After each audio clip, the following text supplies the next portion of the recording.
Hello my dear friends, तो कैसे हैं आप सब। आप सबका स्वागत है मेरे चैनल पर। और आज हम पढ़ने वाले हैं CPO 2024 एग्ज़ाम के मोस्ट इम्पॉर्टेंट क्वेश्चंस। ये क्वेश्चंस जो मैं आपके लिए लेकर आई हूँ, ये बहुत रिसर्च करने के बाद मैंने ढूंढे हैं, तो इन्हें हल्के में मत लेना, अच्छे से पढ़ना। और अगर ये क्वेश्चंस आपने कर लिए तो बहुत ज़्यादा चांसेस है कि ये आपके एग्ज़ाम में आ जाएं इस तरीके के। तो इसलिए जो मैंने इतनी मेहनत करके आपके लिए ढूंढे हैं, जिससे आपको ज़्यादा मेहनत ना करना पड़े, तो बिना किसी देरी के आइए स्टार्ट करते हैं वीडियो।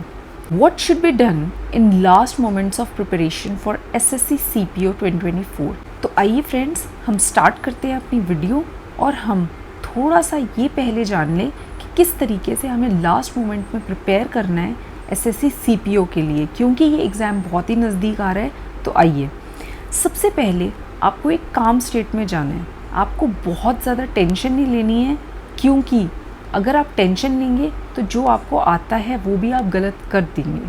तो इसलिए आपको फर्स्ट पॉइंट इज़, आपको एकदम रिलैक्स होके आपको अपनी चीज़ों को करना है। Second is study relevant content. आपको रेलिवेंट कंटेंट पढ़ना है। आपको ऐसे ही नहीं है कि सब चीज़ पढ़ लो, ये भी पढ़ लूँ वो भी पढ़ लूँ। ये जो मोमेंट है ये फाइनल ब्रश अप के लिए है। तो आपको एक तो अपने शॉर्ट नोट्स बनाए होंगे वो आप रीड करना।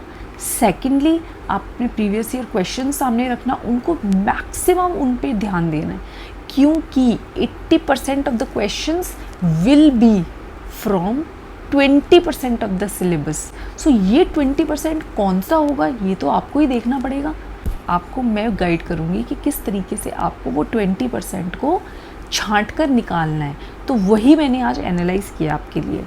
Don't over exhaust your self. अपने आप को बहुत ज़्यादा थकाना नहीं है, अपने माइंड को फ्रेश रखना है, जिससे कि आपकी पेपर में एफिशिएंसी बहुत अच्छी आ पाए। और ये बात ध्यान रखनी है कि जो लास्ट मोमेंट्स होते हैं ना माय डियर फ्रेंड्स, वो ही डिसाइड करते हैं आपका गेम। तो इसलिए बिना किसी टेंशन के, बिना किसी स्ट्रेस के आप आराम से अपनी पढ़ाई करिए CPO के लिए। जो होगा देखा जाएगा। सबसे पहले मैं आपको थैंक यू बोलना चाहती हूँ मेरी वीडियो को वॉच करने के लिए। आप अगर इसे लाइक करेंगे तो इससे मुझे मोटिवेशन मिलेगा, शेयर करेंगे तो दूसरों का बेनिफिट होगा, और सब्सक्राइब करेंगे तो मेरी और आने वाली वीडियोस को बिल्कुल भी मिस नहीं कर पाएंगे। So friends, let's start. What is relevant? Relevance हमें डिसाइड करनी है कि इस टाइम पर लास्ट मोमेंट पे रिलेवेंट क्या चीज़ है। रेलेवेंट इस टाइम पर है my dear friends previous year question papers. So आपको प्रीवियस ईयर क्वेश्चन पेपर्स को लेकर बैठना है, उनको एनालाइज करना है, उनको बार बार प्रैक्टिस करना है, क्योंकि जो क्वेश्चंस होंगे वो बशर्ते चेंज हो जाएं, लेकिन जो रूल्स यूज़ होंगे वो चेंज नहीं होंगे। जो टाइप ऑफ क्वेश्चंस वो पूछ रहे हैं इतने सालों से वो चेंज नहीं होंगे। सो फ्रेंड्स, आपको बहुत ध्यान से एनालाइज करना है कि किस तरीके के क्वेश्चंस रिपीट हो रहे हैं। Today's topic is previous year question analysis. तो हम कर ही रहे हैं, लेकिन उसमें भी सब टॉपिक है spotting the error. Spotting the error एक बहुत ही इम्पॉर्टेंट टॉपिक हो जाता है for any of the exam of SSC। सो आज हम क्योंकि CPO के लिए पढ़ रहे हैं, तो मैंने CPO के लिए स्पेसिफिकली एनालाइज किया है। तो फ्रेंड्स, क्वेश्चंस जनरली जो हैं वो पूछे जा रहे हैं LY is not added mostly और रॉन्गली एडेड। मतलब जिन क्वेश्चन के आगे जिन वर्ड्स के आगे LY लगता है वो जनरली या तो गलत ऐड किए जा रहे हैं, या फिर उसके अंदर LY गलत तरीके से यूज़ किया जा रहा है। तो इसका एग्जाम्पल देख लेते हैं। SSC CPO 2023 में एक क्वेश्चन आया था, The dancers swayed dainty on the stage last night. So the dancers swayed dainty on the stage last night. Dancers ने कैसे sway किया? So कैसे sway किया तो वो होता है adverb यूज़ होता है। adverb किसी चीज़ की जो verb होता है उसकी विशेषता बताता है। क्योंकि ये verb है तो इसकी विशेषता कौन बताएगा? adverb बताएगा। अब एडवर्ब यहाँ पर अगर यूज़ होगा तो जैसा कि आपको पता है एडवर्ब के बाद लगता है LY जनरली। तो यहाँ पर डेंटी कैसे हो सकता है? यहाँ पे तो डेंटली होना पड़ेगा, क्योंकि वर्ड क्या यूज़ होता है, ly, एडवर्ब यूज़ होता है टू टेल द विशेषता ऑफ वर्ब। अब इसी तरीके से नेक्स्ट क्वेश्चन है, neem taste a little bitterly but is very useful. Neem जो होता है वो थोड़ा कड़वा स्वाद करता है बट बहुत यूज़फुल होता है। यहाँ पर बिटरली यूज़ हुआ, लेकिन हमें पता है कि लिटिल के साथ कभी भी बिटरली नहीं आता, लिटिल के साथ हमेशा कभी भी ly नहीं आता।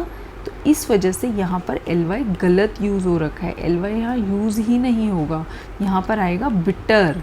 It tests a little bitter but is very useful.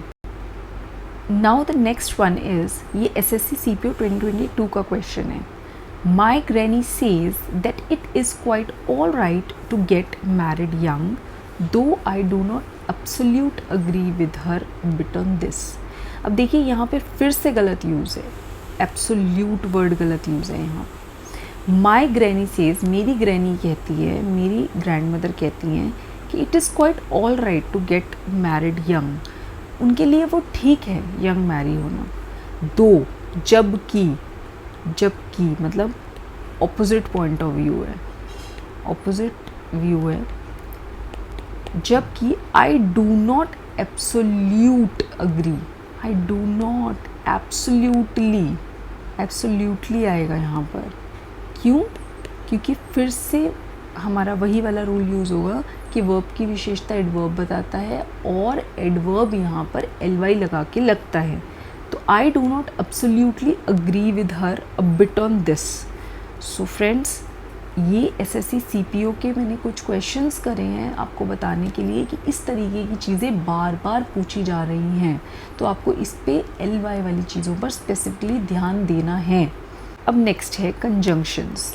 Conjunctions का भी रॉन्ग यूसेज जनरली पेपर में आता है। एक तो आपका ly आ गया और दूसरे हैं कंजंक्शंस भी जनरली गलत आते हैं। तो फर्स्ट ये SSC CPO 2023 का क्वेश्चन है, the postman delivers the letter through hand. Through hand नहीं आएगा, बाय हैंड आएगा। ये तो बहुत ही कॉमन सा एक चीज़ है जिसके अंदर हैंड के आगे हमेशा बाय लगता है, थ्रू नहीं लगता है, थ्रू इस कंडीशन में नहीं लगेगा। ओके, सो नेक्स्ट क्वेश्चन ये SSC CPO 2023 का है, I have never come to such kind of person like my friend. I have never come to नहीं आएगा। अगर हम किसी पर्सन से मिलते हैं, किसी पर्सन से मान लीजिए एक मीट होती है हमारी, तो हम उसके आगे कम अक्रॉस लगाते हैं, कम टू नहीं लगाते हैं कभी भी। सो कम टू जनरली लगता है जब हम एक कंक्लूजन पे पहुंचते हैं, we have come to a conclusion, तो तब तो कम टू लगेगा। लेकिन अगर मान लीजिए किसी पर्सन से मीट हो रही है तो हमें कम अक्रॉस लगाना होगा। Now next question is of SSC CPO 2022. So let's start with the question. He took a hurried glance on the newspaper and swiftly left for work. उसने न्यूज़पेपर पे एक ग्लैंस मारा और जल्दी से अपने काम के लिए चला गया। So he took a hurried glance on the newspaper, नहीं एट द न्यूज़पेपर पर के लिए एट यूज़ हो। आज के लिए इतना ही, मिलते हैं नेक्स्ट वीडियो में आपकी चीज़ों को और आसान करने के लिए, और फिर से कुछ नए क्वेश्चंस ऐसे ढूंढकर मैं लाऊंगी जिससे कि आपको उसके लिए सर्च ना करना पड़े और आप अपनी चीज़ों को राइट डायरेक्शन में आगे मूव फॉरवर्ड कर सकें। ठीक है फ्रेंड्स, आज के लिए बस इतना ही। Stay connected, stay blessed and study well.